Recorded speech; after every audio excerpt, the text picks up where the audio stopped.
चंद्रपूरच्या किडनी रॅकेटमध्ये पद्मश्री प्राप्त डॉक्टरचा हात आहे। काँग्रेसचे नेते विजय वडेट्टीवार यांनी हा मोठा दावा केलाय। पद्मश्री मिळवलेल्या डॉक्टरला अटक करणार का असा सवालही उपस्थित केलाय।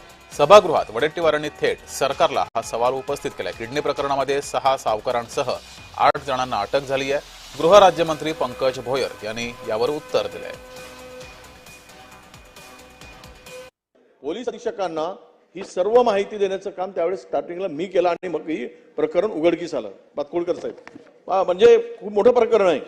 19 शेतकऱ्यांनी विशेष म्हणजे काय सांगू आपल्याला, तामिळनाडू दिल्ली हे दोनही डॉक्टर, त्या डॉक्टरला तर दिल्लीच्या डॉक्टरला हात लावू शकत नाही, कोणी लावू शकत नाही, कारण त्यांना पद्मश्री पुरस्काराने गौरवला आहे। दिल्लीच्या डॉक्टरला पद्मश्री पुरस्कार दिलाय। कदाचित माहिती नसेल किती गंभीर विषय आहे।